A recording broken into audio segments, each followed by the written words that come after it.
We're just recording. Okay, so hello everyone again. I hope you're fine, you're okay.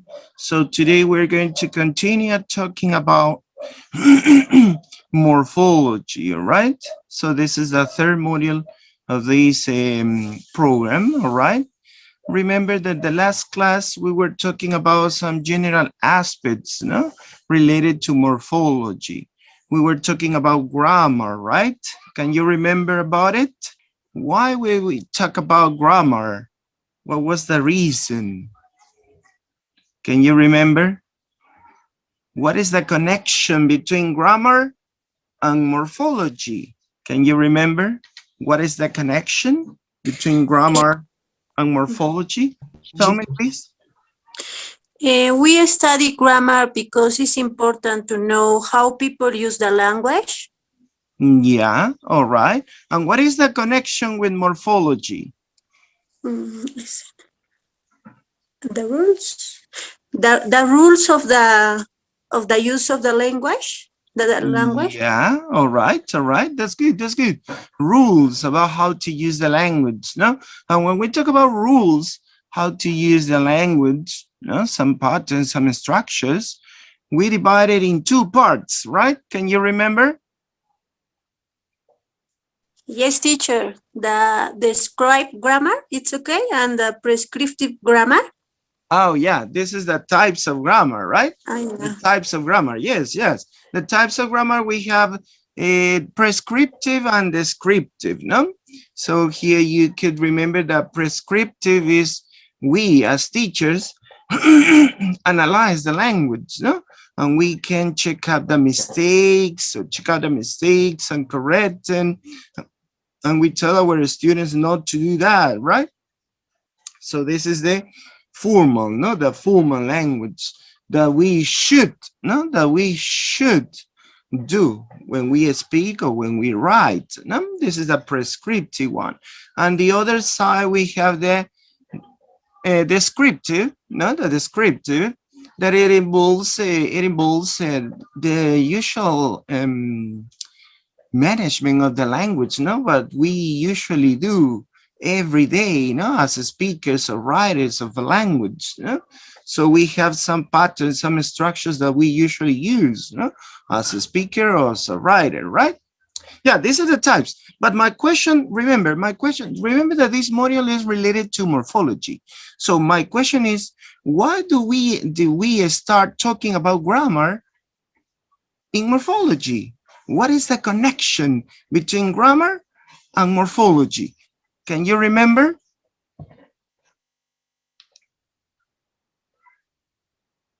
You told me that grammar is related to rules, no? Rules about what? The use of language, yeah. But more specifically, what kind of rules? No, nobody. You can use the chat or you can use your microphone. I'm going to repeat the question again. What is the connection between grammar and morphology in order to make a feedback, about what we did or what we spoke the last session, last week? So we start talking about grammar, no? As your partner says, we were talking about the different types of grammar, no? Prescriptive, descriptive, the different analysis when we talked about grammar. So what is the connection? Can you remember? No, nobody. Who says me? Who says me? Teacher, we use grammar because it's important to describe the parts of the speech. Yeah. Yeah, you're close. You're getting close. You're getting close. Yeah. The parts of a speech, the different types of words, right? Remember, Yeah. parts of a speech is similar to say the different types of words. So when we talk about words, we are talking about Verb, yeah, the verbs, nouns, adjectives, nouns. adjectives, adverbs, and so on. No, we have different types of words. But notice, when we talk about grammar, we are going to analyze how to make, notice, how to make these words. And this is morphology. The What? function, the function of the words in the sentence. It's okay? Yeah, that's it. This is the second point. Yes, you're Yeah. right. You're right. The first point, remember, the first point related to grammar is how to make words. And what you pronounce is now, what is the function of each word inside this structure, this system, this language? So that's why we divide in two, no? Grammar is divided in morphology and syntax. Morphology is the formation of words. Remember how we are going to form, how we are going to make words. And this is in general term, morphology. And what your partner says now, the function of each word inside a sentence, this is syntax. So that's why we talked or we started talking the last class with grammar, no? Because grammar involves morphology and syntax, all right? Morphology and syntax. So these two fields of linguistics are in the grammar aspect. Now remember, grammar is generally, no, it's generally understood. Oh yeah, grammar is the analysis of how to make sentences. No, this is the general idea, but it's not just this. Here, when we talk about grammar, we talked about first the formation of words, then the formation of sentences. And remember, both aspects are involved in grammar when we talk about grammar, no? And you can notice this when you use an English book to teach to your students. So you have this one, no? Sometimes you analyze with the students how to make a verb, no? Or the S that you add to the present simple, for example, no? Present simple, he, she, it. The verb must be added the letter S. Yes, you teach that to your students, right? Don't forget, my dear students, the S for he, she, it. So this S that you teach to your students is morphology. And this is grammar, right? Yes or no? This is grammar. You're teaching grammar. The present simple. Yeah, the tense. How to make affirmative, negative questions. No? But when you talked about the how to make affirmative sentences in the present simple, in the third person singular, notice the third person singular. So you're talking about this letter S. He walks. She repairs. She visits. Also, you add the letter S, right? So this S is a morpheme, which indicates a tense. It has a grammatical function. This is an inflection. And remember what we talked at the end of the class, the last week. We were talking about different kinds of suffixes, no? Or morphemes, inflectional suffixes and derivational suffixes, no? Can you remember about it? Inflectional suffixes, we don't change the type of word. Like in the example that I gave you, no? She visits, visit, visits. So you don't change the type of word. You add the letter S, and this letter S has a grammatical function. It has a meaning, but the meaning is grammatical. So this is called a morpheme. For example, the word visits, it's one word, yeah, it's one word, but it has two morphemes, two meanings, right? Visit, the verb, uh, and then the letter S of a teacher. It's just a letter. Letter S. It doesn't have a meaning. No, you're bad. You're wrong, teacher. No, no, it's impossible.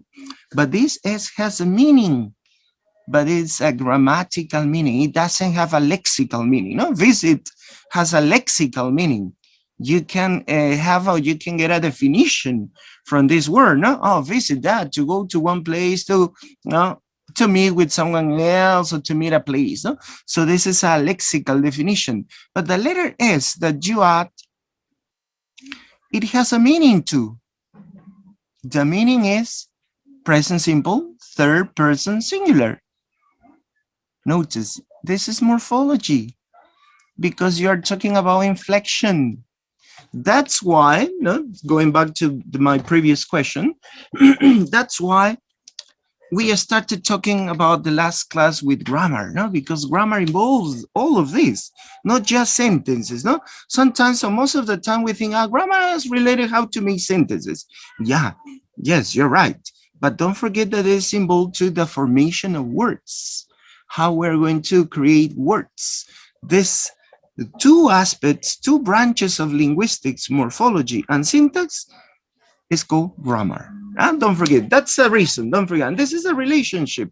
Grammar involves the formation of words. So, morphology. So let's start here now.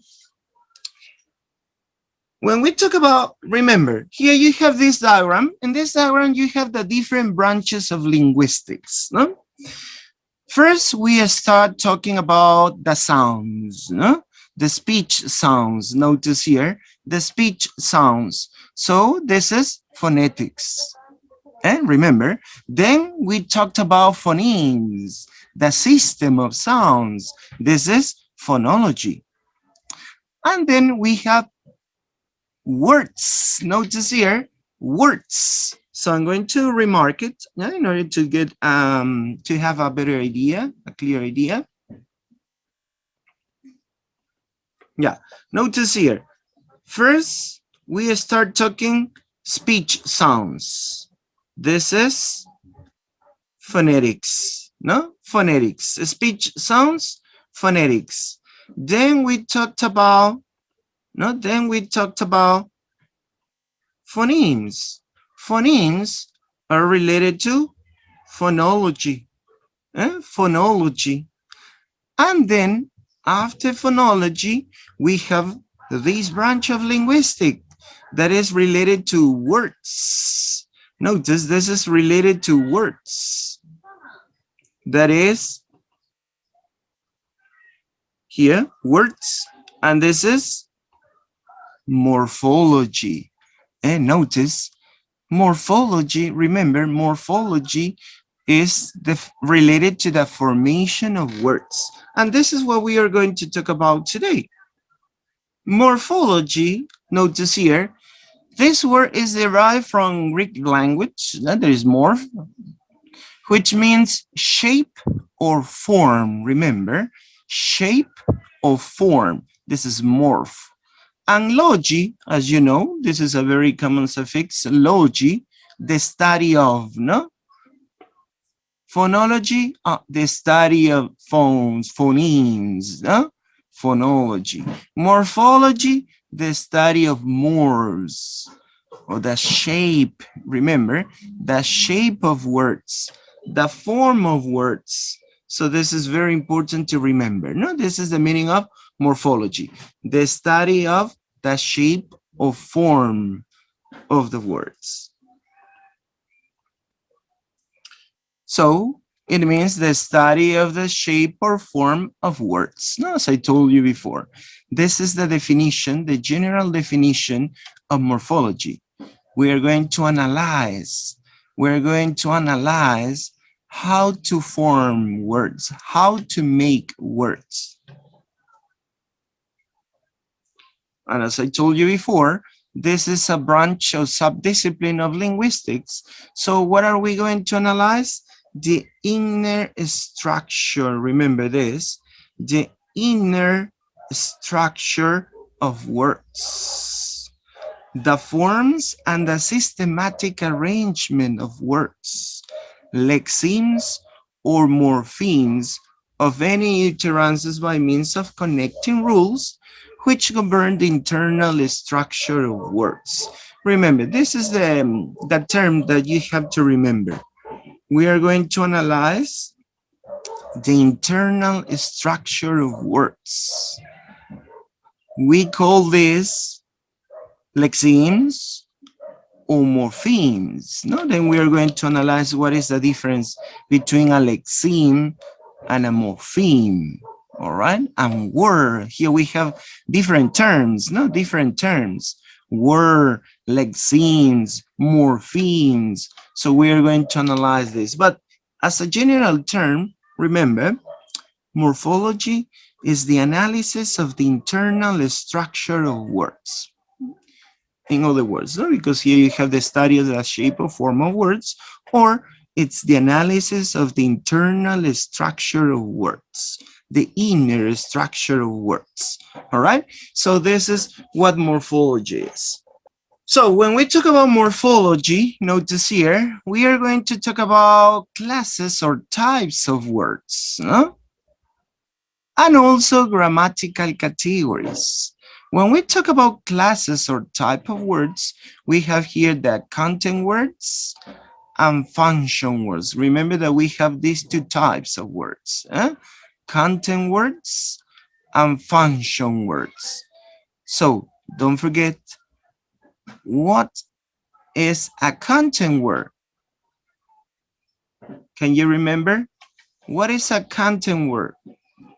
Oh, somebody is coming. All right. Yeah, I accepted. What is a content word? Here you have the types of content words, nouns, adjectives, verbs, adverbs. What is a content word? Anybody who can tell me? Notice, use the same title of this, content word. So it's a word which has a content, a definition, a concept, an idea. Notice here, this is a content word. Words which carry meaning, the message. Notice here, this is a content word. So we have 4 types of content words: nouns, adjectives, verbs, and adverbs. And what about the function words? Please tell me, please. Don't be afraid, don't be shy. Tell me your ideas. All right, in the chat. Now you can use the chat too. What is that? What is a function word? No, nobody. Remember, content word is the word which have a content, a definition, a concept, an idea, a message. And what about function words? What are they? No, nobody? Excuse me, teacher. I Yeah. know, but in Spanish, I don't know if they are the words that has a grammatical accident. The first, the content Yeah. word has Yeah. grammatical accident, and the Yeah. other it hasn't. It's okay. Yeah, all right. This grammatical accident, well, here you go, this an accident. Yeah, but I want to say that this they have a meaning, no? They have a definition. Remember, this grammatical accident, it's related to the meaning, no? The The meaning. definition of the word, the content. And don't forget about it. And the function word, as you said, they do not have this, right? They didn't have a concept. Can you give me a definition of the word of? No. No, right? Yes. It doesn't, right? It doesn't have a definition. It doesn't have a concept. So, what is a function word? A function word is, we could say, no, we could say that these words help us to connect the content words. That's why here says function. Remember, because they have a function. They don't have a definition. They don't have a content. They just have a function. What is the function? To connect, no? To connect the content words. All right, they have a grammatical function. All right, so this is the difference between these two kind of words. So in function words, we have pronouns, prepositions, conjunctions, and auxiliaries. We have interjections too, no? Then the second aspect in morphology is related to the grammatical categories. This is what we were talking about at the beginning, right? Oh, teacher, yeah, the tense, present simple. Yeah, it's related to the person, third person singular number.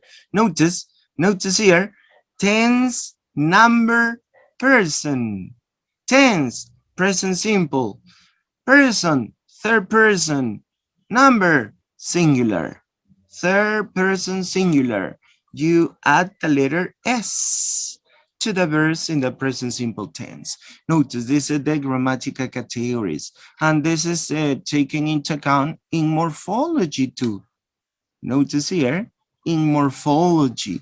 That's why we talked about two main morphemes, no? Here according to the function. No? So we have the inflectional and derivational morphemes.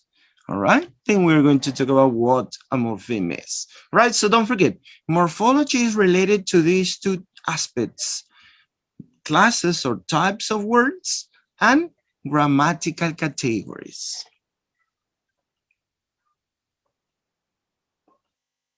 So the question is, so teacher, yeah, morphology is the study or analysis how to make or how to create words. So let's start asking this question. What is a word? Can you tell me? What is a word for you? Give me a definition for you according to your own knowledge, your own information. What is a word for you?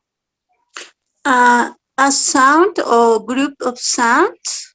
Yeah, all right. A sound or group of sounds together, no? And they carry meaning. All right. What else? What else? Any other idea? What is a word for you? Anybody else? Anybody else? What is a word for you?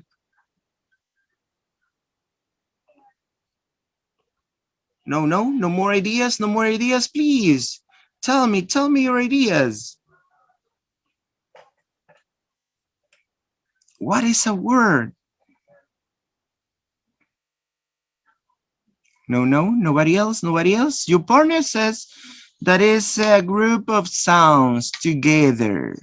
No, but remember, you need to add something else, no? Not just grouping sounds. You group sounds to carry meaning, no? Remember this connection, yeah? Sounds with meaning, all right? Because I can combine any sound, but maybe this combination of sounds doesn't have any meaning, right?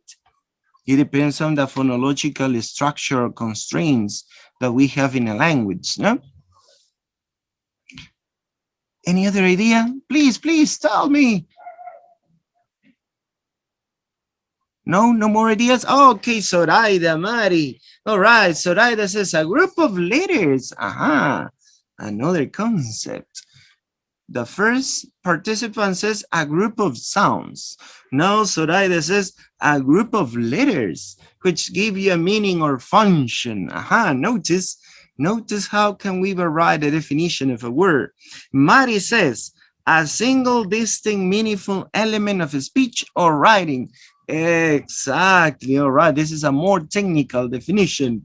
Okay, that's good, Mary. So it's a single distinct meaningful element or unit, no? So we call this unit of speech or writing. Okay, so notice here, three of you participated and the three of you had different concepts of what a word is, all right? So here we are going to analyze this, that we are not going to have just one concept or just one definition of a word. So it has various definitions. But first, let's start by giving one general. This is one of the most general definition of a word. A word, as one of your partners says, is a series of sounds which have phonologically organized meaning, able to receive values of sense. So notice here the connection of sounds and meanings. Don't forget it. It's not just to combine sounds. No, no, no, no.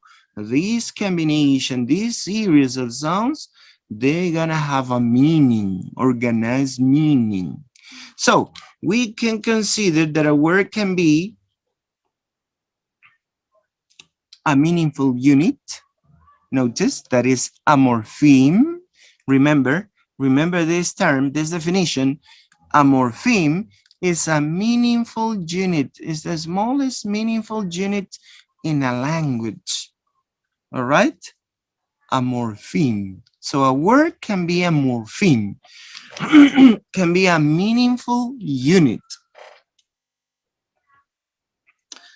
A word can also be a phonic unit, a phoneme or group of phonemes. Notice a group of phonemes when we join two, three. But remember that in English we can make a word just with one sound, no? Vowel sounds, no? For example, I or O. Notice just one vowel sound, no? A deep tone. So that's why here says a phonic unit, all right? Could be a phoneme or a group of phonemes to make a word. So notice here the different considerations to a word. First, a meaningful unit, that is a morpheme. A phonic unit, that is a phoneme. A grammatical unit, notice a noun, a verb, an adjective. So this is related to what Zoraida and Mari wrote in the chat, no? A group of letters which give you a meaning of function, notice, function, or as Mari says, single distinct meaningful element of a speech or writing, meaningful, notice, meaningful. Also, the word can be a lexical unit or written unit. So, what do you mean by a lexical unit? Lexical unit means that it's part of a vocabulary, right? For example, when you want to know a definition or meaning of a word, so you can use a dictionary, right? Dictionaries, you can find words or lexemes. Notice, lexemes. So why do we call lexemes the words which appear in a dictionary? Why? Because these are the entries of a language. This is the base form of a word. For example, if you look up a word in a dictionary and you look up the word see, for example, you want to, let's imagine that you don't remember the definition, the meaning of see. So see, oh yeah, this is the base form, right? But in a dictionary, you cannot find the word so or the word seeing or the word sin, the past participle. You cannot find these words in a dictionary, right? You just you can find just word see. That is a lexeme. A lexeme, remember, is part of the vocabulary of the language, not the unit which belongs to the vocabulary of the language, the base form of a word. This is a lexeme. That's why here it says that it's considered a lexical unit.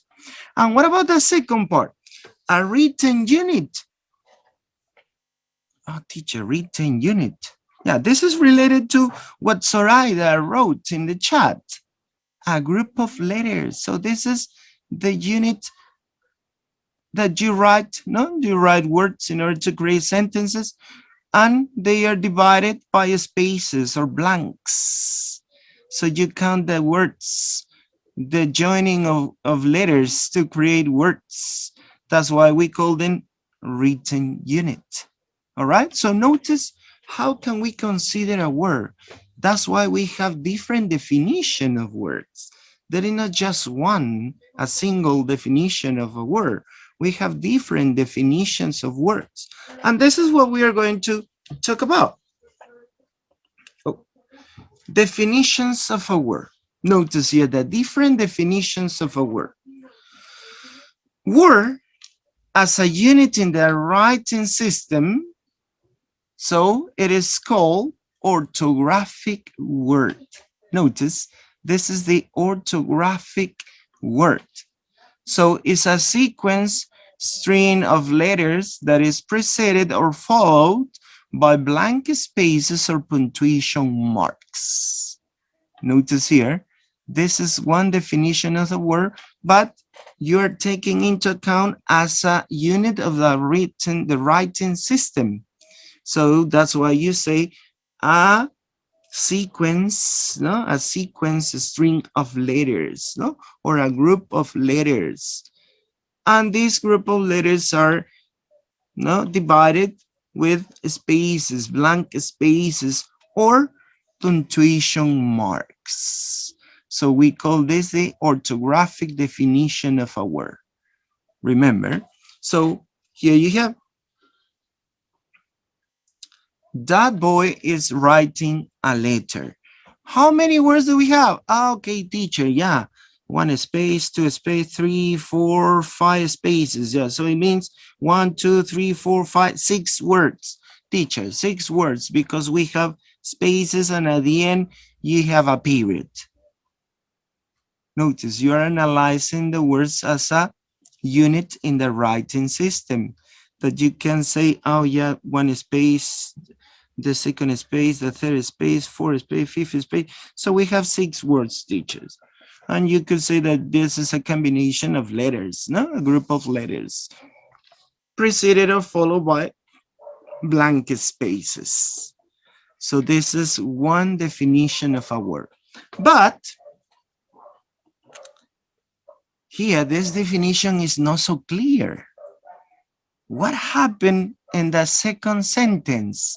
Can you tell me how many words do we have in the second sentence? If we follow the orthographic definition, how many words do we have? 4. 4. Teacher, yes, 4, because we have 3 spaces and at the end a period. 4. 5. 5. Aha. One of you says 5. 4 or 5? 4 with the orthographic, but the contraction is 5.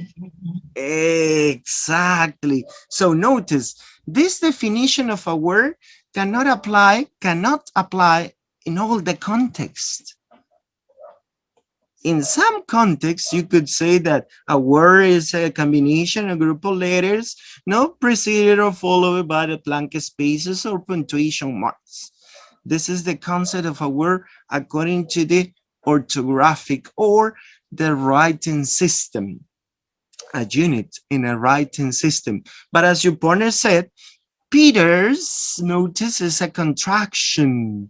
So here it means that you have here 2 words, right? 2 words, but you're using a contraction.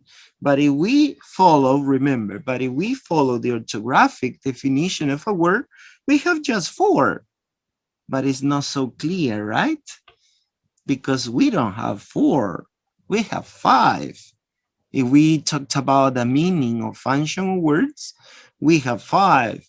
But if we talked about in an orthographic or writing system, we have 4. So notice that the definition, as I told you before, cannot be applied in all the contexts. No? Notice, but this is one of them. No? This is one definition of a word. Let's first do another one. Oh, here you have another example. Lipstick. How many words do we have?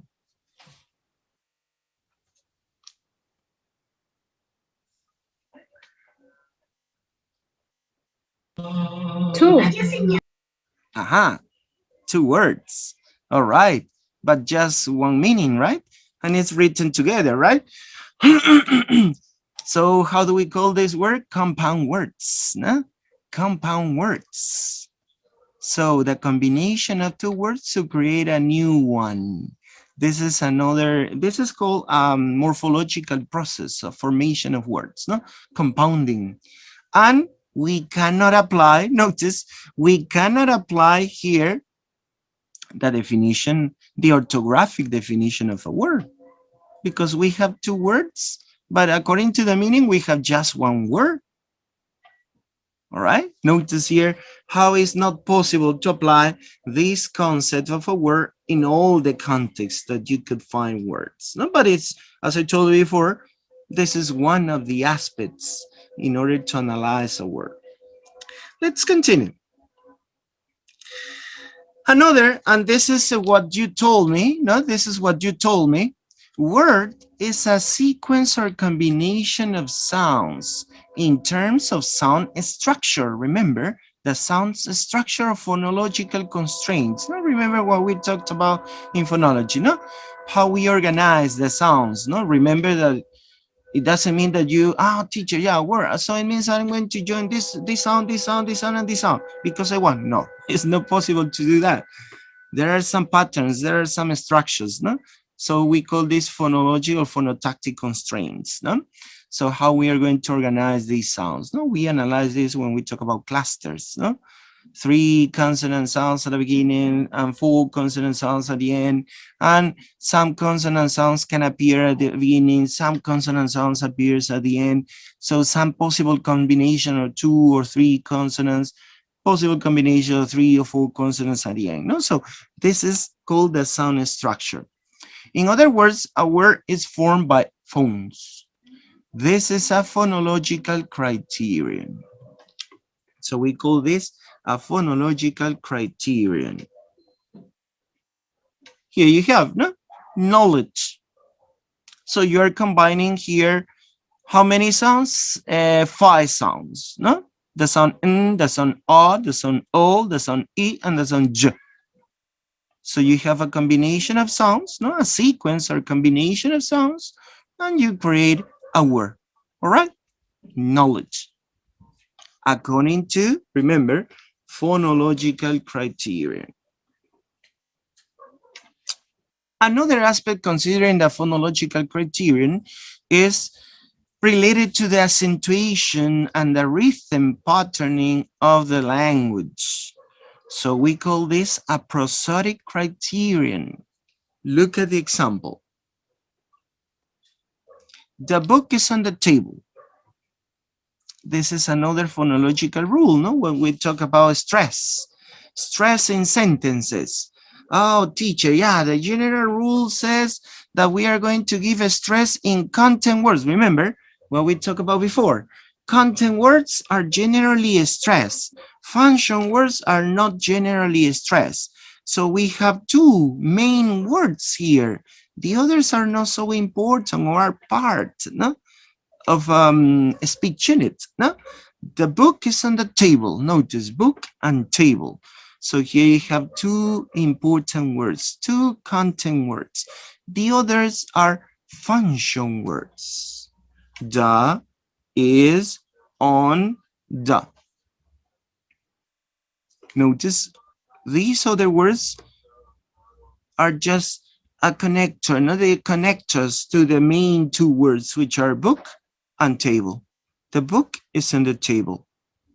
So here the verb is, or the verb be, teacher, but you told us that in content words we have verbs. And here we have the verb be. Why is not considered here the verb be a content word? Why the verb be here is not considered a content word? It is considered as a function word.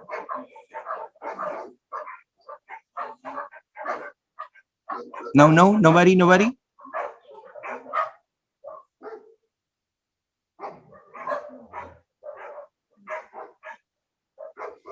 Okay, don't worry. So here, the verb be is a special verb. No, as you know, the verb be is a special verb.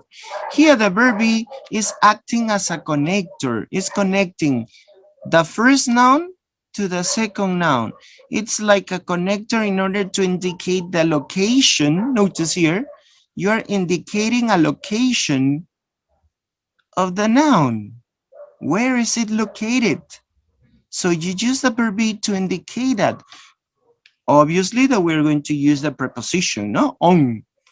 The book is on the table. So notice here, that's why the verb be here acts as a function word, not as a content word. Remember that. No, the verb be is very, very special on this aspect. No?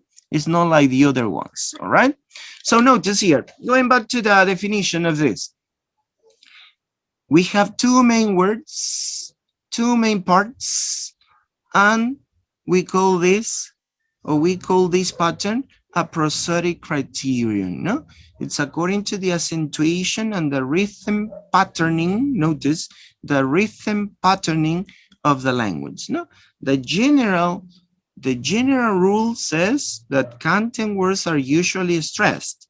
Function words are not usually stressed. No, but remember that we have some cases that we can give a stress to function words. All right, let's continue talking about here the other example. Notice, similar to the orthographic definition, the phonological definition cannot be applied in all the contexts too.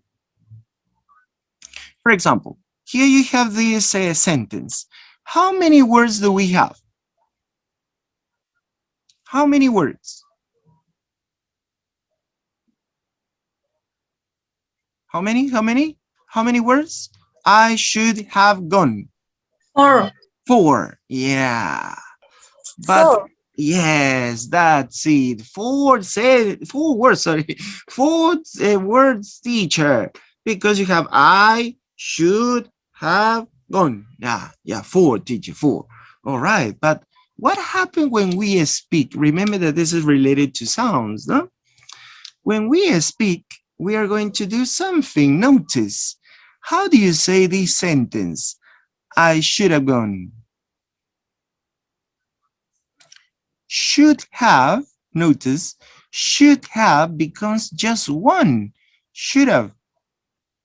Should have. So if we say that a word is a combination of sounds, so if we analyze, if we emphasize on this definition, we have no 4 words. We have 3 words. I should have gone. Notice how we change, right? How we change the number of words when we speak. Notice here, that's why this definition as the first one, as the orthographic one, cannot be applied for all the contexts. So this is more just when we talk about sounds. No? The other is when we talk about the writing system.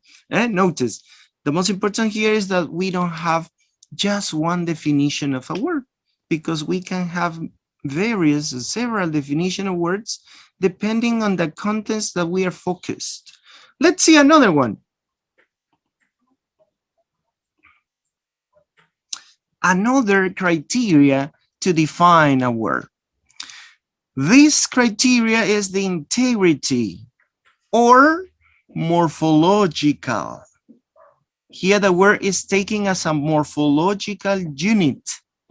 Integrity. What does it mean, integrity? That a word cannot be divided. A word is an indivisible unit. You cannot break it into parts. You cannot split this word or this unit up, all right? No another material may be inserted. Notice, this is another criteria to define a word. So what is a word? Yeah, a word is a unit which is indivisible.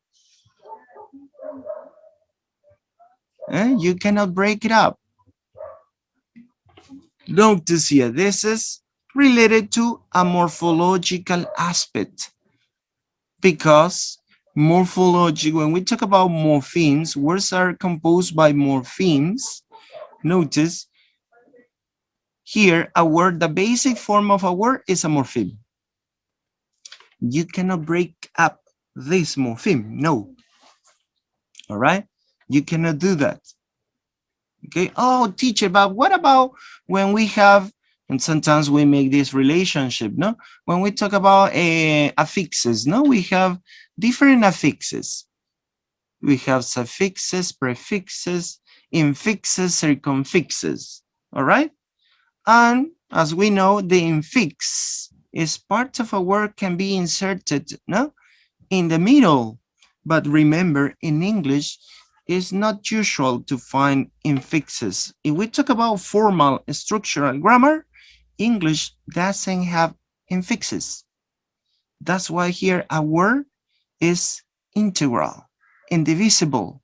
You cannot divide a word, remember, but there are some exceptions to the rule, specifically more in speaking and chatting in a colloquial way. And then we are going to analyze this. But remember, this is another criteria.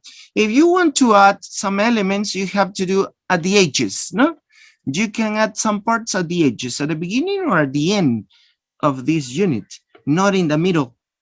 All right, you can insert, or you cannot divide a word, this unit. So if you want to add something, you have to do it at the beginning or at the end. That's why we call this prefixes and suffixes. No infixes. Notice here, no infixes. English formally doesn't have infixes, sorry. And there are some situations that we could use that. No, but this is no formal. Notice here, boy, yeah, this is a word, boy. So boys, notice you're adding something at the end, right? Not in the middle. Boy, boys.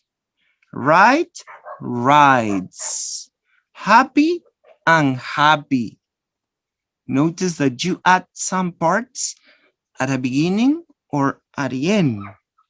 You cannot divide the word by itself, all right? So that's why, as I told you before, there are no infixes in English, all right? But as all the other definitions that we have seen, we cannot apply this in all the aspects again. Notice this word. This is a compound word. Notice when we talk about compound words, we are going to break with a lot of rules, all right? Formal rules, no definitions of a word, because we're going to connect 2 words or 3 words together, no? Notice this, brother-in-law, brother-in-law. In plural, teacher, brother-in-laws, no. It's not possible to do that. So how do you pluralize this word? Adding something, if we could say, adding something inside, no? Inside, the S is inside. Brothers-in-law. But it's not specifically an infix, remember, because a compound word is composed by 2 or 3 morphemes, as you can see here. So you're just adding the S, no, the suffix S to one part of the word, no, but it's not specifically inside. That's why here is not considered specifically to be an infix. But if we are very strict with the integrity criterion, so it's not possible to do that, right? Brothers, notice, brothers-in-law. So this is very special with compound words, no? With compound words. So notice here, the other example is what I told you before. Remember, English formally doesn't have infixes. But when we speak, notice when we talk about a prescriptive and descriptive, no? Prescriptive, no infixes. English, this is prescriptive, no? We talked about grammar in a prescriptive way, no infixes. English has no infixes. But when we speak, this is mostly used in informal speaking. Remember, don't use it informal. Yeah? And informally speaking or colloquially speaking, so we can divide some words just to emphasize, all right? Just to give emphasis. And 1 or 2 of the most used in order to break. Notice you're breaking up the word.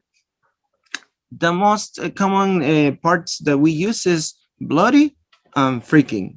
There is another rude one, but then you could search on the internet. Yeah, but this is another one that is so rude. Yeah, but I just put it here too. There are no so rude.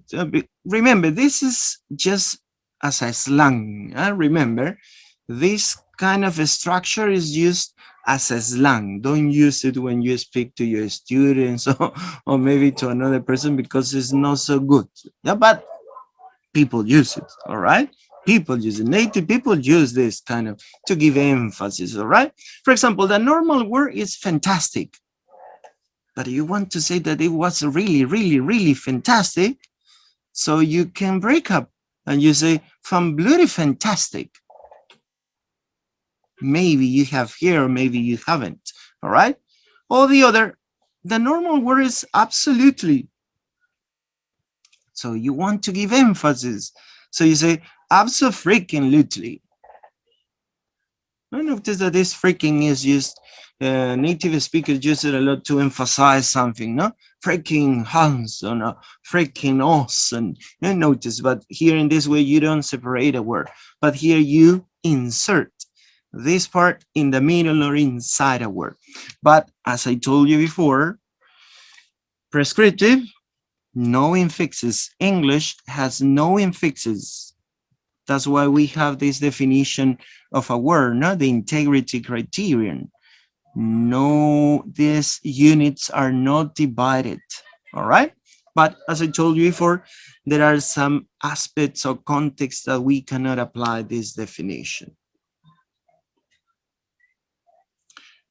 Notice that this is called, instead of calling a infixes or infixation, this is a process, we call this temesis. All right, this is called temesis. When you insert some parts in a word that is not commonly separated, all right, because here you're breaking the rules, all right?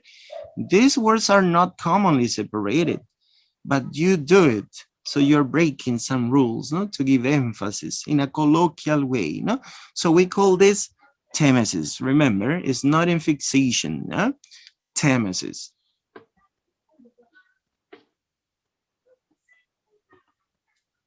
Now, another definition. Notice another definition of a word.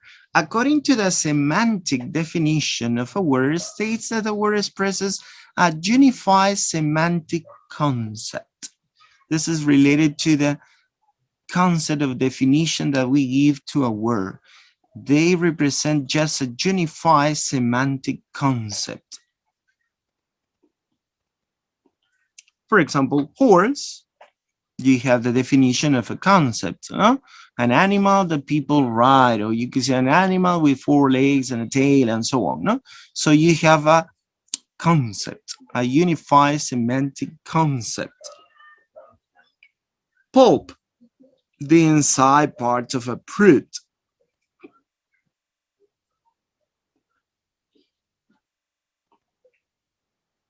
But again, if we say that a word has a unified semantic concept, so notice this, brother-in-law, oh teacher, 3 words, but it has just one meaning, all right?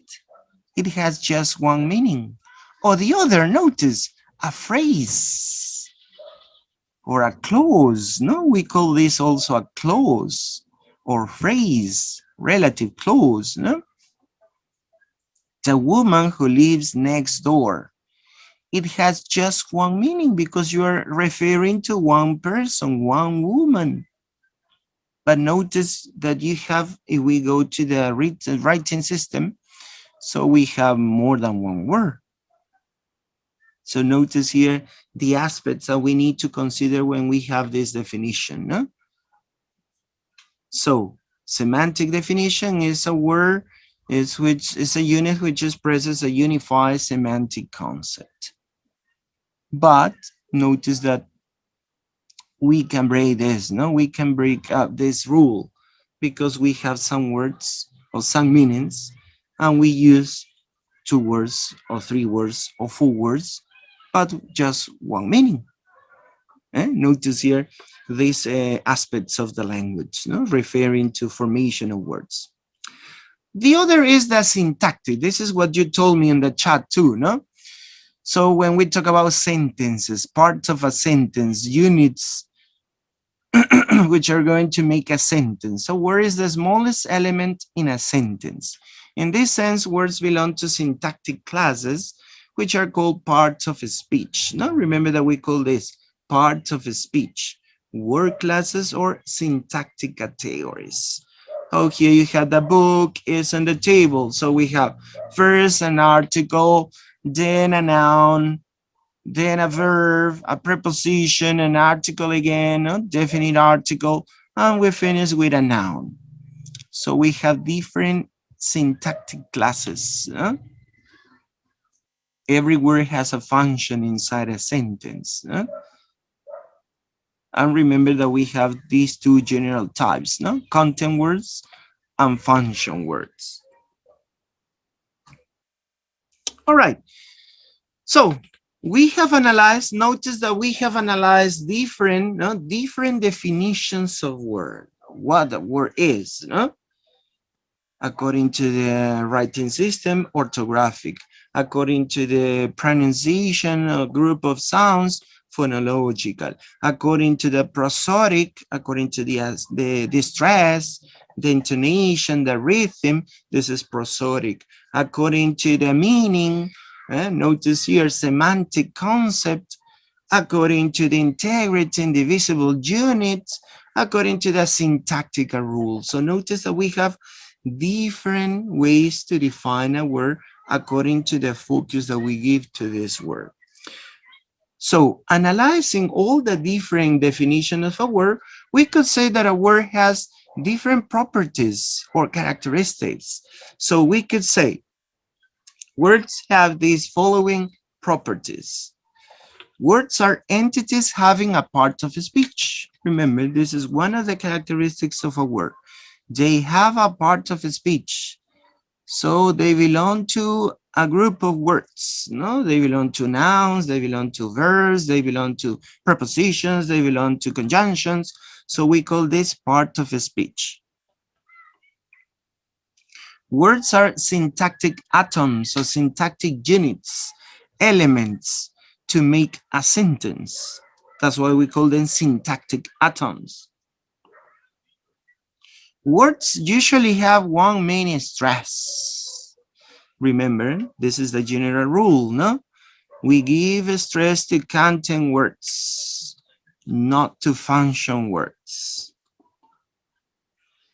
And words are indivisible units. Words are indivisible units. So according to all the definitions that we have analyzed, we can get some properties. They belong to a part of speech. They are syntactic atoms or units. They usually have stress, and these units are indivisible. So notice the characteristics or properties of a word.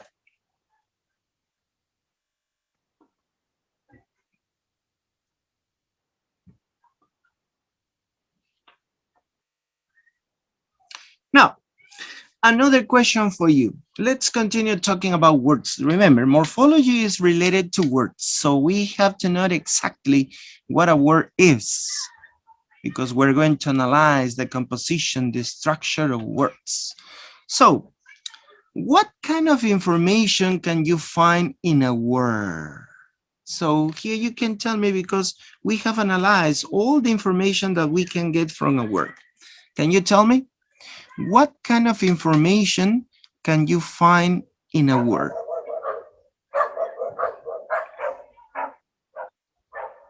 Anybody? What kind of information can we find in a word?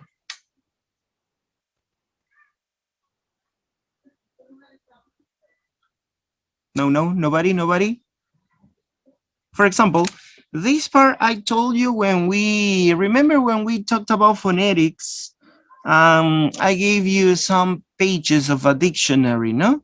And we talked about the uses of a dictionary. So what kind of information can you find in a dictionary? Mostly, no? We mostly use the dictionary to translate or to find out the meaning of a word, no? But it has more uses, no? And This is what we are asking now. What kind of information can you find in a word? Lexical, grammatical, meaning, Yeah, that's it, that's it. Very good, very good. What else, what else? Lexical meaning, grammatical meaning, so the function of a word, the type of a word. The lexical is the definition, not the concept. The grammatical is the function, if it is a verb, if it is a noun. What else, what else? And it's related to the definitions that we have seen. uh, what do we say? What are the properties of a word?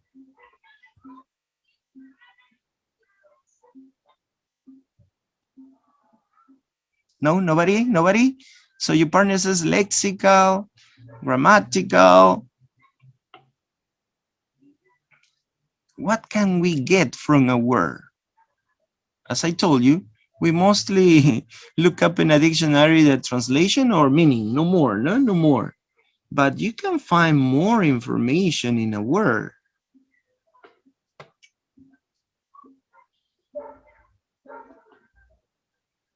No, no, nobody else, nobody else?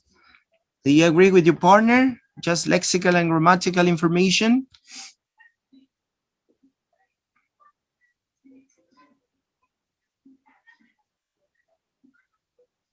Diana says noun, adjective.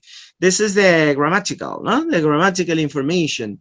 If it is a noun, if it is a verb, it's related to the syntax, no? The function that the word has in a sentence.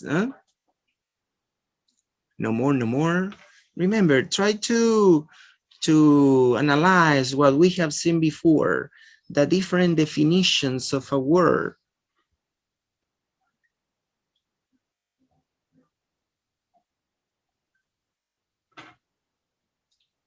No more, no more, no more. prosodical, Yeah, This is one aspect. Excellent, excellent. The pronunciation, right?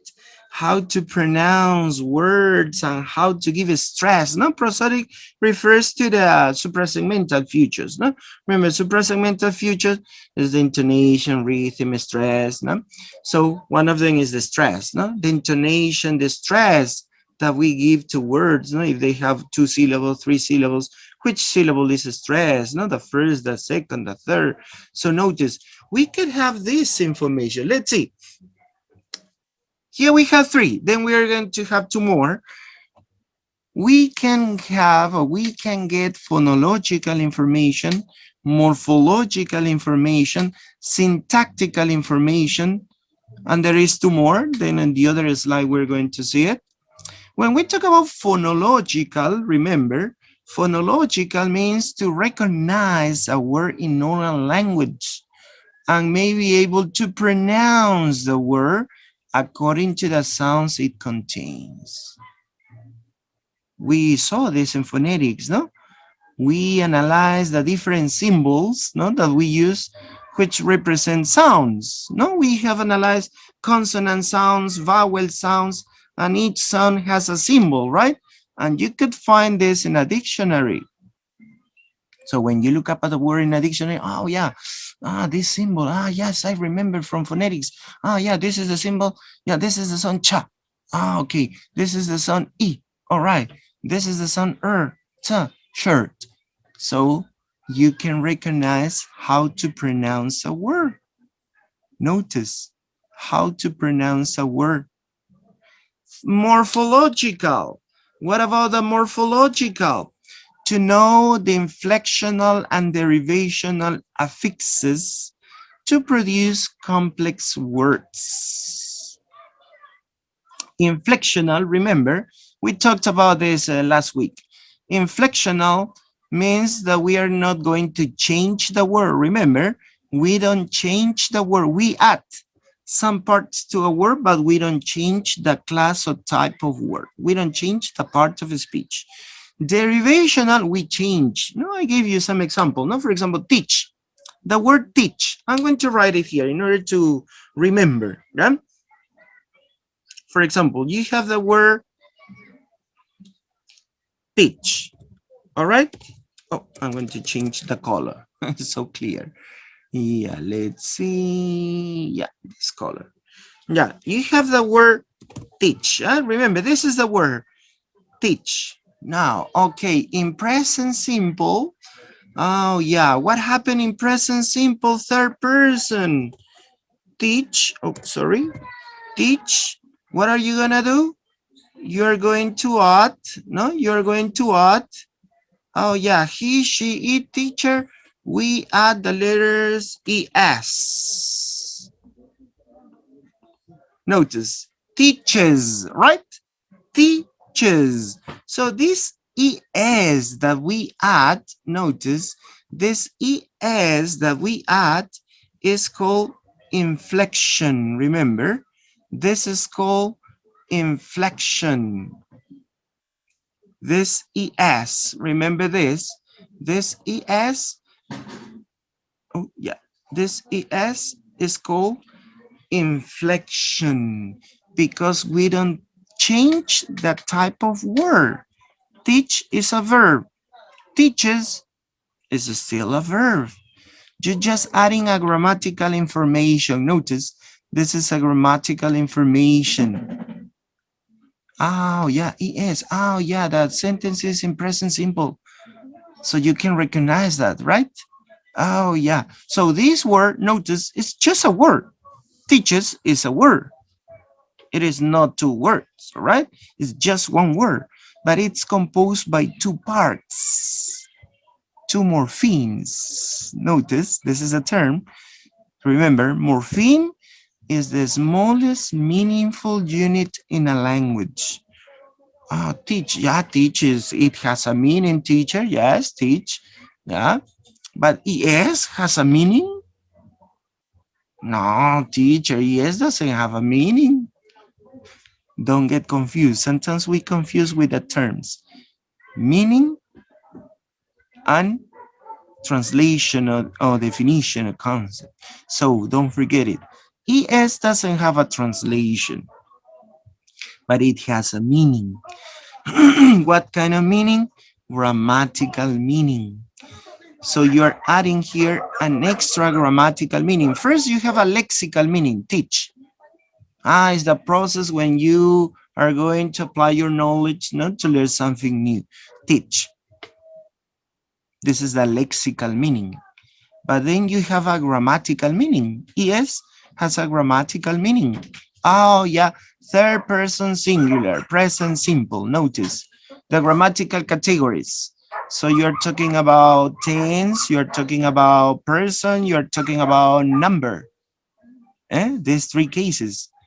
Tense, person, number. Present simple, third person, singular. This is inflection. Now, the same word, I'm going to right here, here another word that teaches. This is inflection, remember, inflection. What about derivation? Now we're going to use the same word, not the same word, teach. Teach, and remember, teach, I'm going to write here, teach. Now, I'm going to change the other part. I'm going to use now ER. I'm going to add now ER. Teach, teacher. Notice teach is the lexeme. Notice here, the lexeme, the basic word, the root word. Then you can add extra parts. Notice teach, teacher.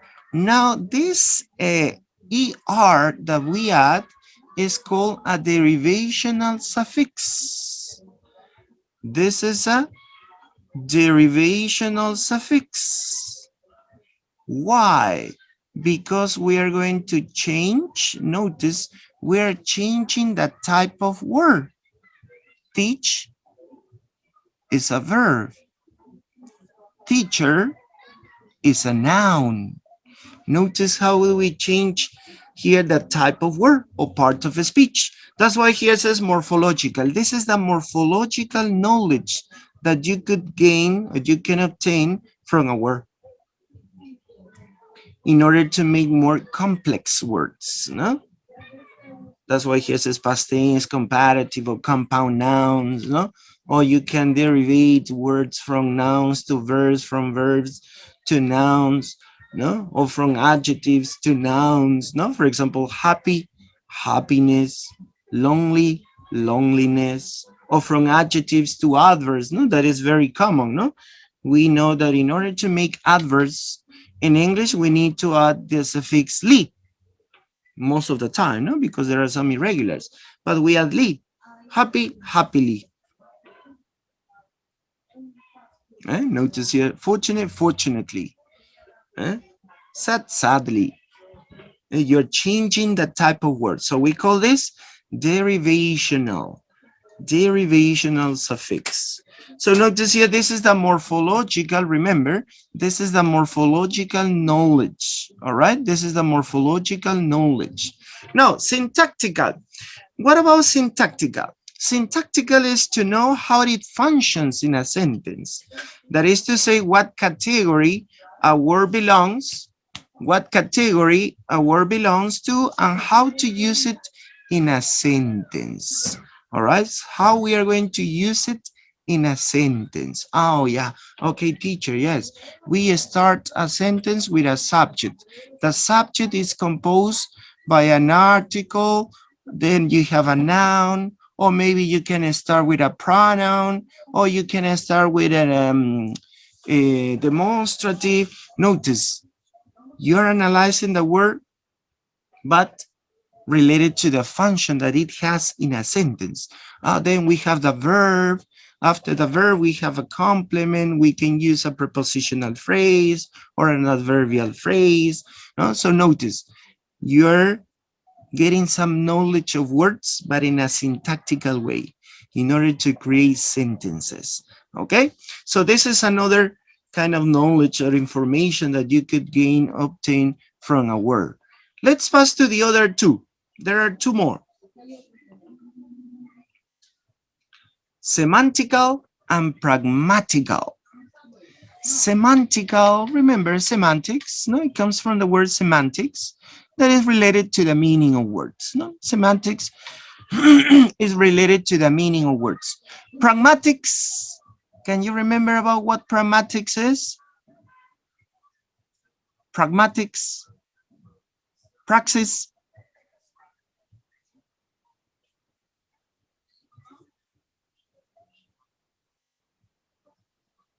No, nobody. Pragmatics.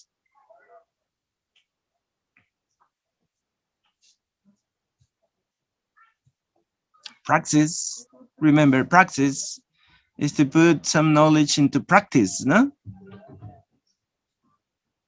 So pragmatics is related to the use.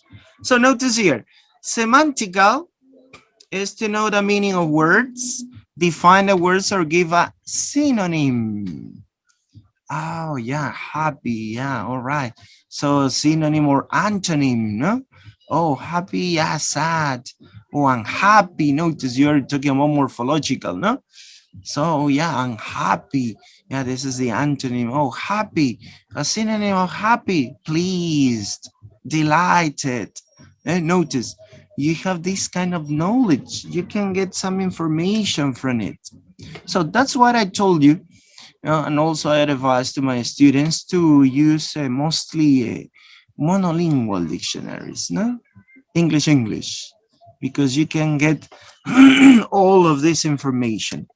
Pragmatical is to know how a word must be used in certain contexts appropriately. How you use the word or words according to the context, no? That's why we have some purposes of communication, no? To make requests, to suggest, you know? For example, to make suggestions.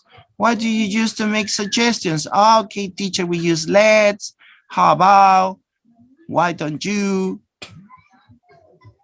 Oh, to make requests. Okay, teacher, to make requests, we use will, could, may. And notice here, you're or you have the knowledge of how to use these words in different contexts, and to use it appropriately. No, for example, if you're in a classroom and you want to go out or leave the class, the room, so it's not possible to say to your teacher, teacher, can I go to the bathroom? No, right? It's not right. Can is informal, and this is a formal situation. Oh, teacher, may I leave, please? Or may I go to the bathroom? So you use, instead of can, may. Notice you are using the word in an appropriate context. All right? In an appropriate context. So this is praxis, pragmatics. All right? So how you use the word or words in different contexts appropriately. No, remember, appropriately. All right, so notice all the different information that you could find, in a word. And this is related what I told you, no? When you look up a word in a dictionary, try to get this information, please. Don't pass so fast, no? Because sometimes, because we're in a hurry, well, I can remember this word. Yeah, you check up maybe a translator, or maybe you use a monolingual, but you just check up the meaning of the translation, no more. But you forget about the pronunciation, the stress, you forgot about that type of word, no, syntactic information, how to create words from this. No, here you have in advanced English dictionaries, you have this kind of information, no, and also the pragmatical or semantic, no. So we have synonyms or antonyms. So notice here all the information that we could get from a word or words. No, this is very important to remember. Now, let's talk about one of the most important aspects that we must know when we talk about words, the different types that we have in a word. As you know, we have verbs such as be, drive, sing, play. We have nouns, brother, car, pen, determiners, and, my, some. Here in a determiner, we have the articles or possessives, adjectives. We have big, happy, talented, adverbs, happily, soon, preposition, at, in, on, over, with, conjunction, and, because, but. So we have different classes, all right? Different type of words or parts of a speech. Remember, the technical name of this classification is part of a speech or types of words. So we have some criteria in order to classify words. We have three criteria for determining the word class of a word. The meaning of a word, the form or shape of the word, the position of environment of the word in a sentence. Let's start with the first one, the meaning of a word. For example, here you have this sentence. Now, my son cooks dinner every Sunday. And we emphasize in the word cooks.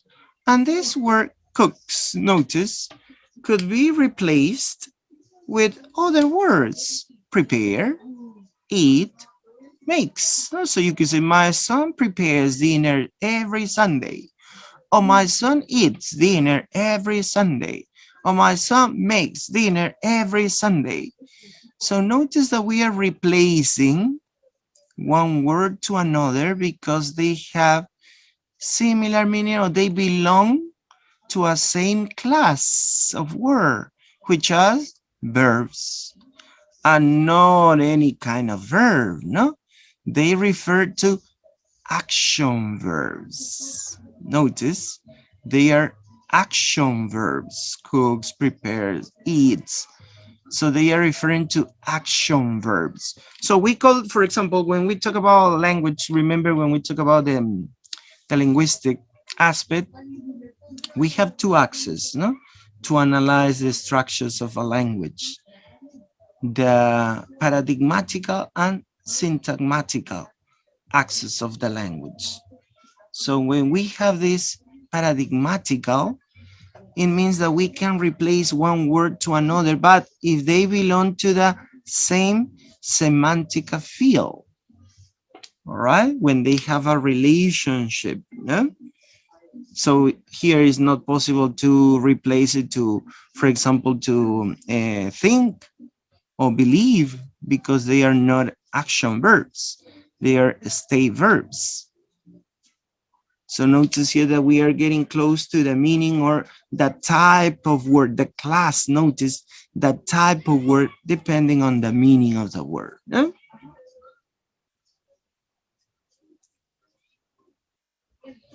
Notice that this criterion has a certain validity because when we talk about actions, words exclude a verb like be, or think, believe, no, or become, or seem.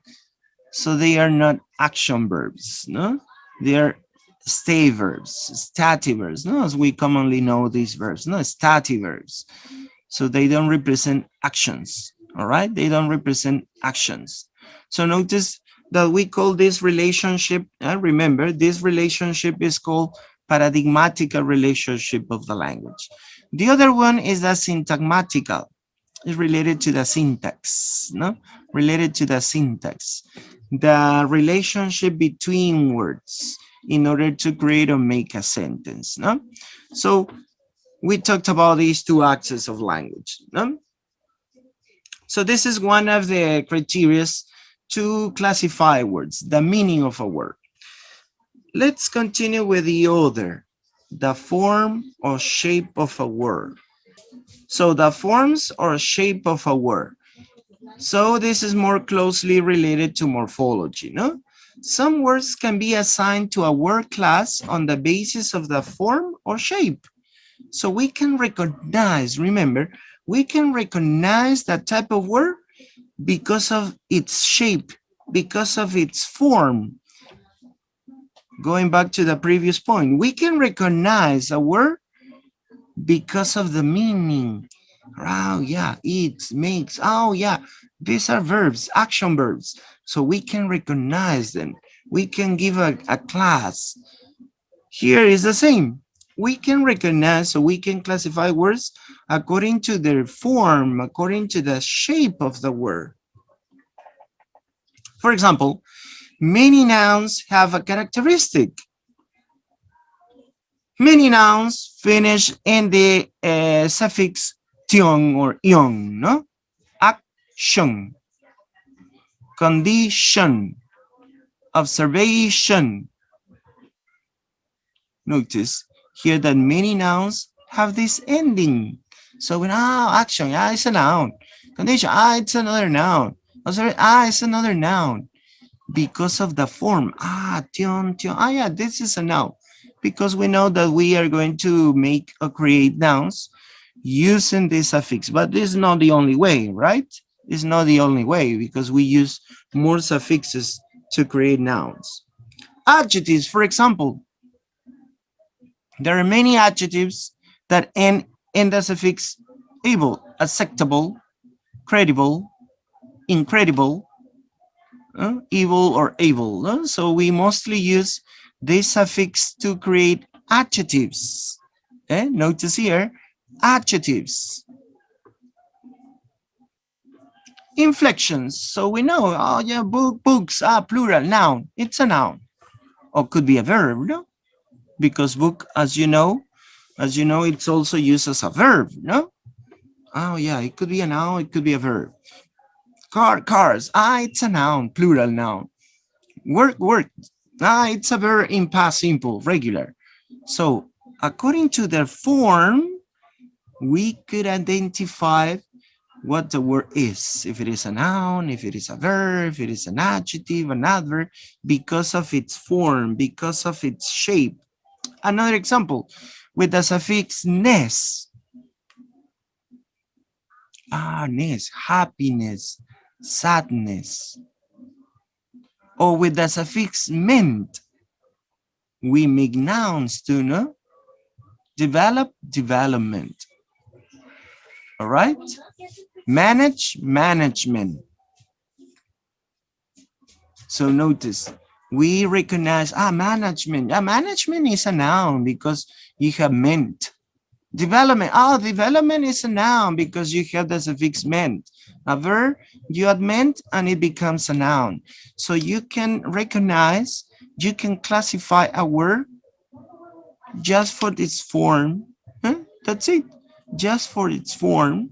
As I told you, happily, teacher, happily is an adverb because you have the last part is li. You have li, it's an adverb. Frequently, sadly, notice, suddenly. Oh yeah, it's an adverb, teacher, because it finishes in the suffix li.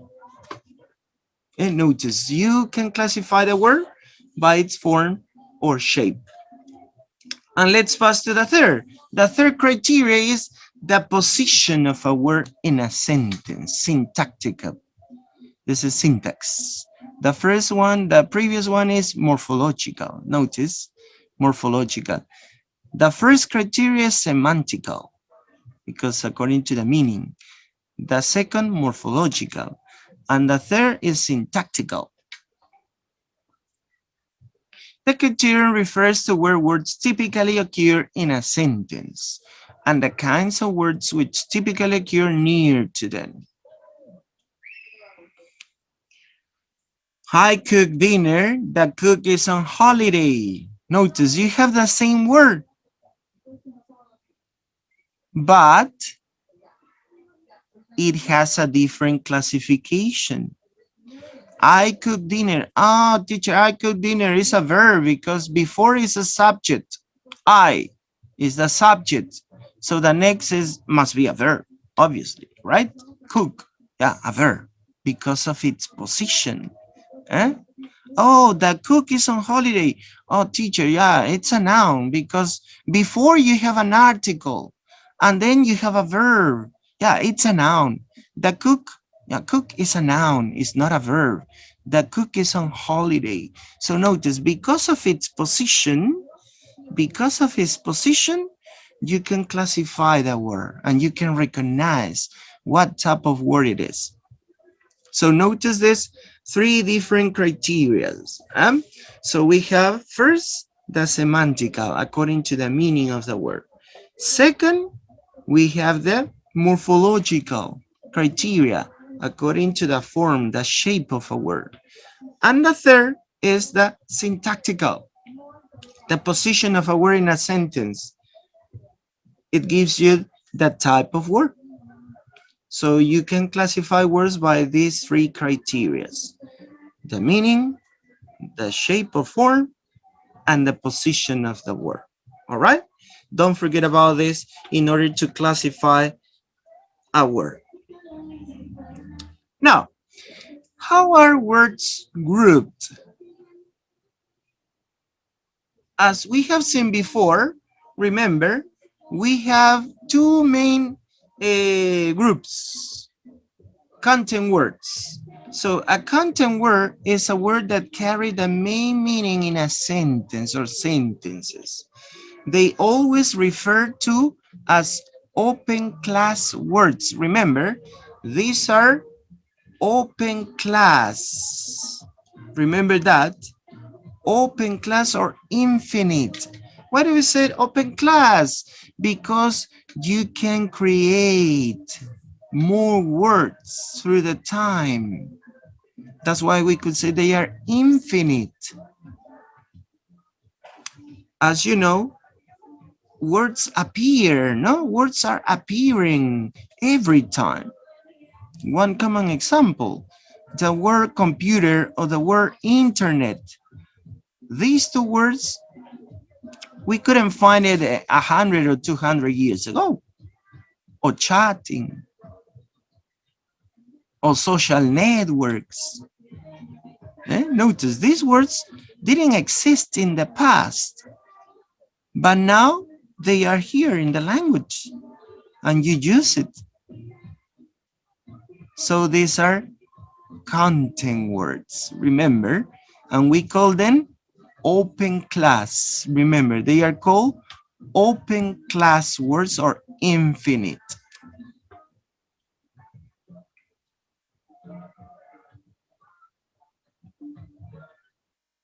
English has four types of content words: nouns, verbs, adjectives, and adverbs. So these are the four categories, if you could say that, referring to content words. Remember, nouns, verbs, adjectives, and adverbs. So it means that we can create more nouns, we can create or see more verbs, we can create or see more adjectives and adverbs. One of the aspects is because of technology and science, no? Appears new equipment, new devices, new formulas. So we have here, or we are going to increase the vocabulary of nouns, verbs, adjectives, and adverbs. Another aspect in order to create more of these kind of words is loaning. Loaning is another morphological process when we adopt. No, in simple words, is when we adopt foreign words from another language. For example, in Spanish, we adopt a lot of foreign words, right? Pizza, then we call the DJ, internet, chat. Now we use it as Spanish words. They are not, the origin of these words are not from Peru, right? They have other origin. So we adopt and we increase. Notice, we're increasing our range of vocabulary in our language, in Spanish.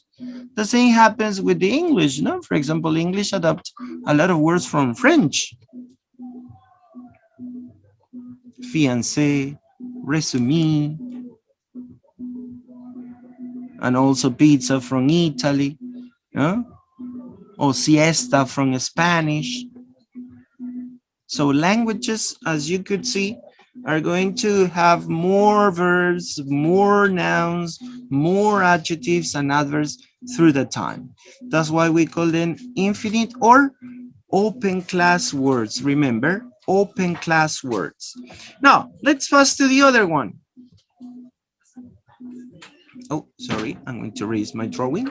Yeah, function words. They serve a variety of purposes of functions. The name says all. Function. So words which has a function. They don't have a concept. They don't have a definition. They have just a function in a sentence. They belong to closed class words of finite. It's the opposite, no? The other side. Content, open. Function, closed.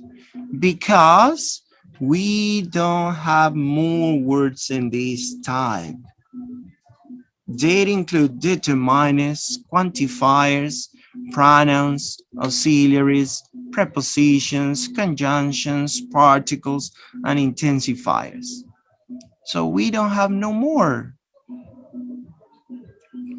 We have a finite aspect of words. We have a set of words, a group of words. For example, pronouns, subject pronouns. What are the subject pronouns? I, you, we, they, he, she, it. Do you know any other pronoun? No, right? There is no more.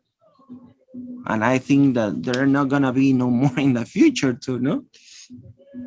We have just this. This is a finite set of words. Prepositions. We have more prepositions, but it's just this group. There are no more prepositions. In, on, off, to. Huh? Conjunctions. Oh yeah. Here you have and, but, so. So we have more words, but it's just a set of words. They are not going to increase through time. So these are the function words, and they are called, remember, they are called close class words or finite. Remember, finite. And here you have this table. Notice this table. The word classes. So we have, remember, word classes or parts of a speech. Remember this, word classes or parts of a speech. So we have nouns. This is a content word. Remember, I'm going to emphasize it. Just give me a second. Yeah, here it is. Yeah, let's start with the first one. Nouns. Notice here, nouns are content words. They belong to open class words. And here you have some examples, no? Content open class. Remember, content open class. What about the other? The verbs. Notice here the verbs. So we have this classification. They are also content words. They belong to the open class words. And we have some examples, no? Sing, play, study. Then we continue with the other one, that is the adjectives. Adjectives, again, content word. It's a content word, and they belong to open class word. And the same happens to the adverbs. The adverbs are also content words, open class words. Here you have four. Remember, we have four content words. Remember the four content words: nouns, verbs, adjectives, and adverbs. Content, and they are open, or they belong to the open class words because they are infinite. Remember, they are infinite. We are going to create more and more and more words like this. Let's pass to the function words. Function words we have, notice here, first, auxiliaries. Notice auxiliaries, function word, close class. Remember, close class. So here we have will, may, might, could, should. No? So we have this auxiliary be or have. No? Remember that be and have are special too because they are going to work as an auxiliary verb too. No? When we make a present or continuous forms. No? Present continuous, past continuous, future continuous. So we use the verb be as an auxiliary.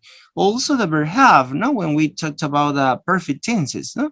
Present perfect, past perfect.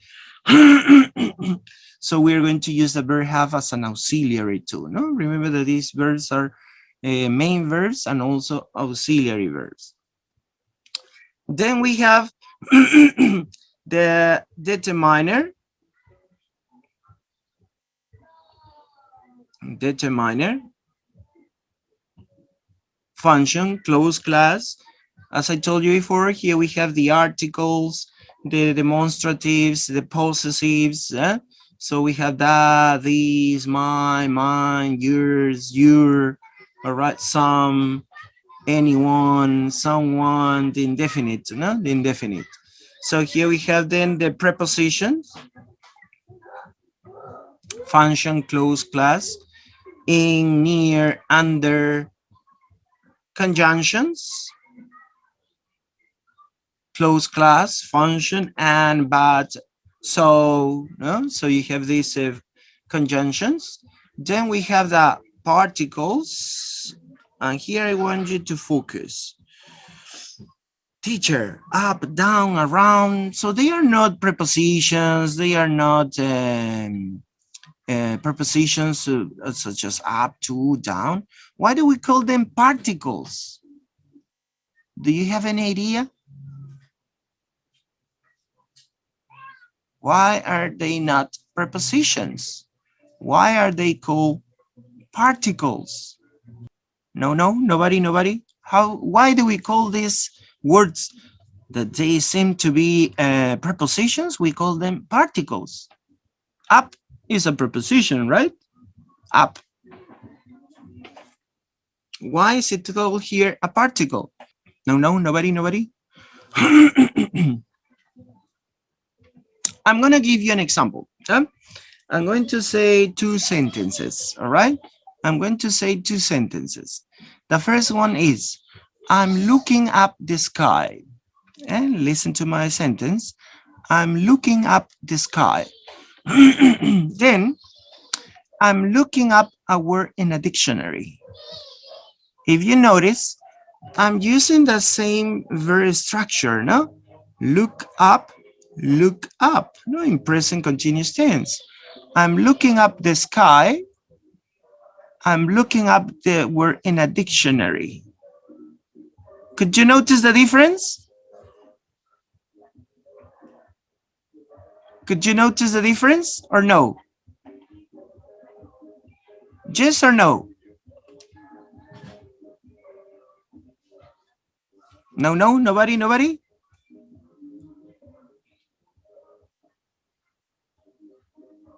I'm going to repeat again the two sentences. I'm looking up the sky. I'm looking up the word in a dictionary. What's the difference? Aha, the meaning. Yes, Mary. What is the meaning of the first sentence? I'm looking up the sky. I'm going to write it in the chat. I'm looking up the sky. All right? Oh, sorry, the spelling. I want to write it in capital letter, but one of them was in small letter. It's all capital letter. I'm looking up the sky. I'm going to write it again. I'm looking up the sky. And the second sentence is, I'm looking up a word. So we're going to stay here. I'm looking up the sky. I'm looking up the word. So as your partner Mary says, the difference is the meaning. And notice the word up. Up in the first sentence is a preposition. I'm looking up the sky. It's a preposition of movement because you're indicating to what location or to what position you're looking at, up or down. And notice, I'm looking up. Oh yeah, it means that you're looking to the high position, right? To a high position. I'm looking up the sky. This is a preposition. Notice, up is a preposition. But notice the second up in the second sentence is not a preposition. It's a particle. Why? Can you tell me why the second up in the second preposition is not a preposition? It's a particle. Can you tell me? Can you tell me? And it's related to the meaning. The meaning, as Mari, no? Mari says, the difference is the meaning. These two sentences have a different meaning. It's the same verb, look up, but they have different meanings. Look up, you look to a high position. But the second look up, what is the meaning of the second look up? Tell me, please. Look up. What is the meaning of the second look up? That is in continuous form, no? I'm looking up. No, nobody?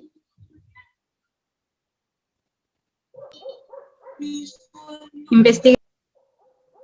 Ah, yeah, all right. Excellent, Diane. Yes, look for, be careful, Jesus. Look for, yeah, it's not used in when you talk about words. You just look for things, other things, not a word. Yeah, yeah. So look up, remember, look up is similar what your partner says to investigate, but it's to find out the meaning of a word in a dictionary. This is the meaning of look up. to find out the meaning of a word in a dictionary. When you say, I'm looking up a word, so it means that you are using your dictionary and finding out what is the meaning of that word. So this is called, how do we call this verb? Aha, that's it, Mary. To search for or find a piece of information in a book or database. Aha. This is the meaning of the second sentence. Notice, an up in the second sentence is not a preposition. It's a particle. Why? Because it's part of a phrasal verb. Remember, the very famous, the very common verbs, phrasal verbs. Verbs which are composed by 2 or 3 words together.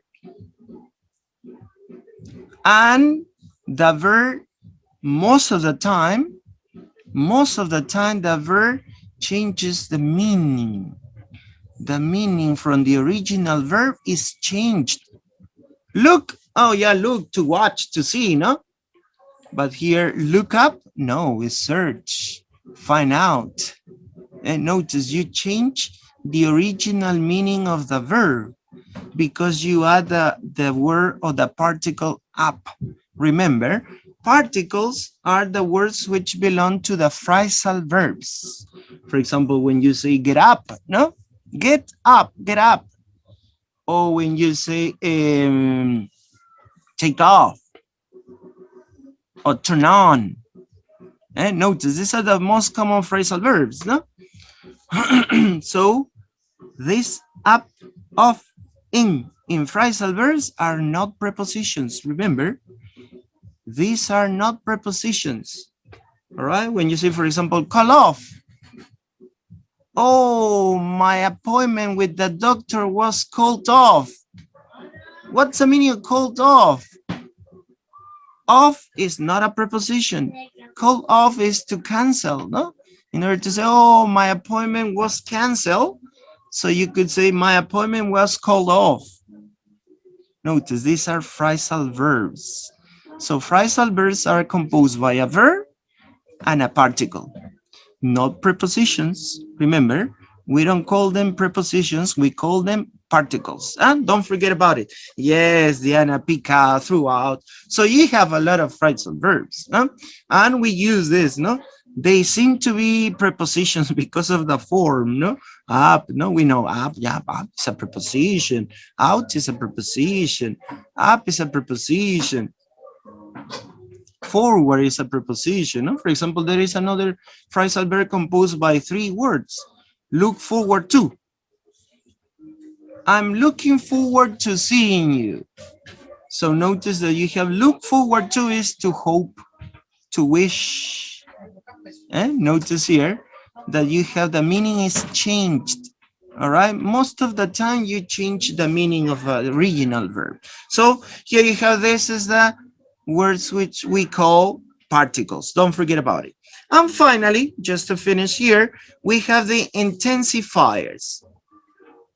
Intensifiers, we have rather, very, so, no, quiet, pretty. So here you have these famous intensifiers.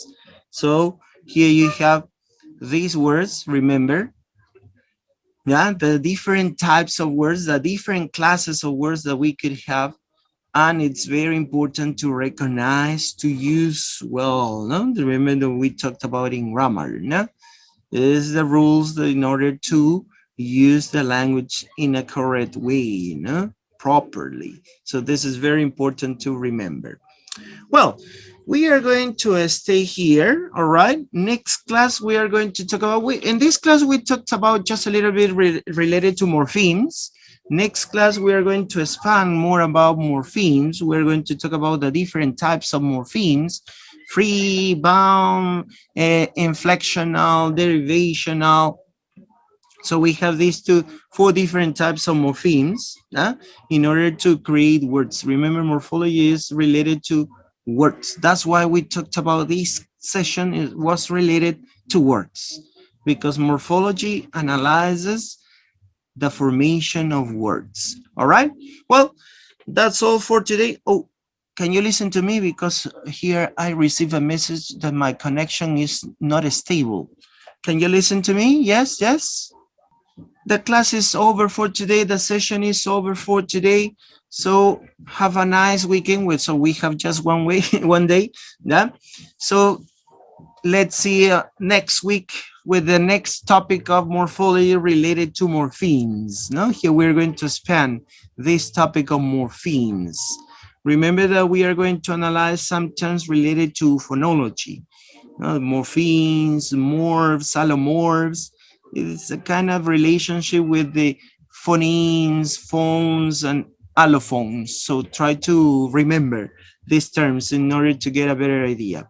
All right. So thanks for your attention and participation. See you next class. Take care a lot. Bye-bye.